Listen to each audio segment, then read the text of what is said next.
रजीम बिस्मिल्लाहिर्रहमानिर्रहीम।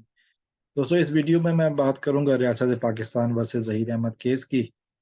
और आज का जो हवाला है वो इस गैंग का जो सोशल मीडिया विंग है, जो अपने घटियापन की इंतहा पर उतर चुका है। जाहिर है, जो आज फैसला हुआ, अ, जिसमें अदालत ने बच्ची को बुलवाने का फैसला किया है, उसके बाद इस घटिया तरीके से इस गैंग के अफराद ने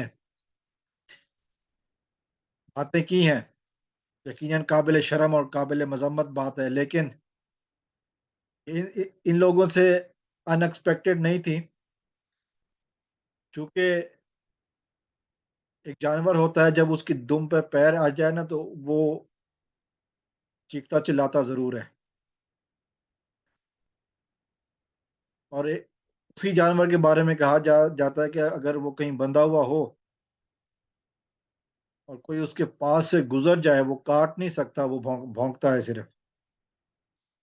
तो ये उस गलीज जानवर से भी बदतर है।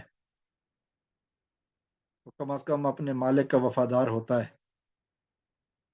लेकिन ये लोग जिस तरह की बातें करते हैं, ये यकीनन काबिल शर्म है, ये यकीनन काबिल मजम्मत है। इनकी अपनी तरबियत की अक्कासी करते हैं कि किस तरह ये लोग बचपन में कैसे होंगे, इनकी तरबियत कैसी हुई होगी। किसी का नाम बिगाड़ना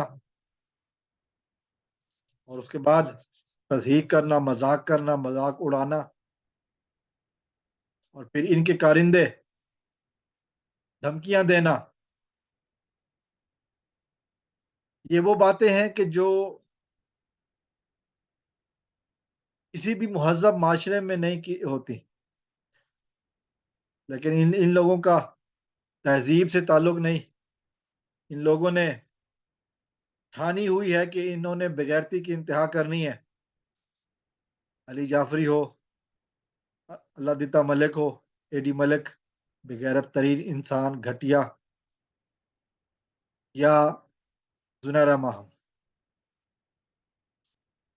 इन लोगों को के यहाँ तमीज़ नाम की कोई चीज़ है नहीं।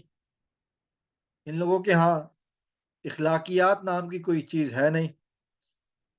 और उसका रिजल्ट ये हुआ है, अभी तक जुनैरा माहम के ऊपर फयाज रामे का केस है, जुनैरा माहम के ऊपर मेहदी अली काज़मी का केस है,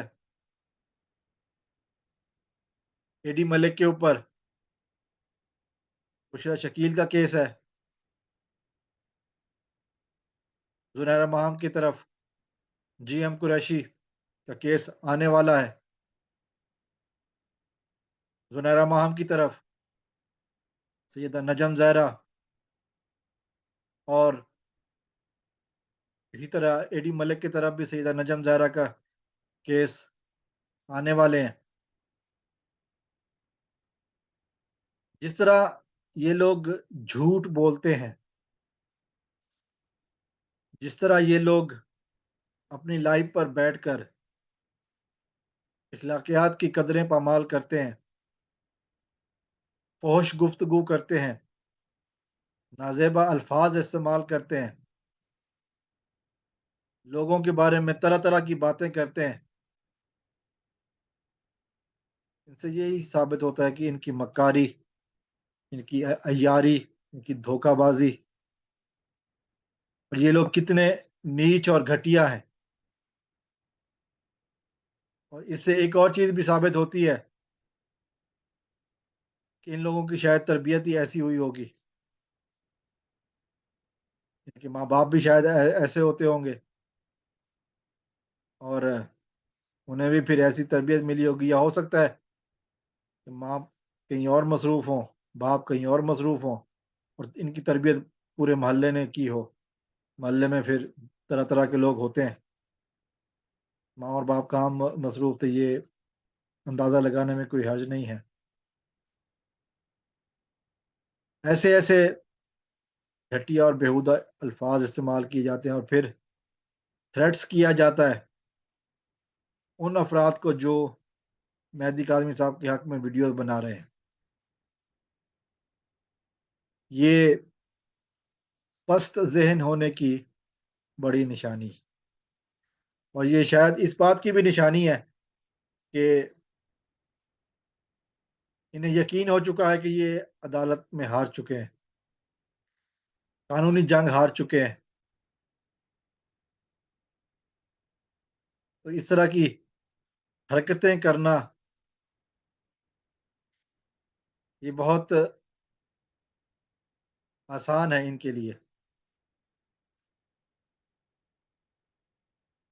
यही वो बातें हैं कि जो बताती हैं कि इंसान किस तरफ से आया है, कैसी तरबियत हुई है। ये वो अल्फाज़ हैं, अल्फाज़ का चुनाव और फिर बेधड़क बोलना। तो मेरे ऊपर जब मैं बोलता हूँ तो ज़ाहिर है मुझे एक नेचुरल इश्यू है स्टैमर का, मैं ज़ुबान में लुकना था, तो मेरे ऊपर इस तरह की बातें करना, पर्सनल अटैक करना, और मैं तो बहुत छोटा-सा बंदा हूँ। बाकी हज़रात हैं, किसी को भी नहीं बख्शा जाता। इस तरह से अगर आप समझते हैं आपका मकसद हल हो जाएगा तो गुड लक, लेकिन हम पीछे हटने वालों में नहीं हैं। हम आपको सबक सिखाने वालों में हैं। हम आपको आईना दिखाने वालों में हैं। अस्सलाम वालेकुम।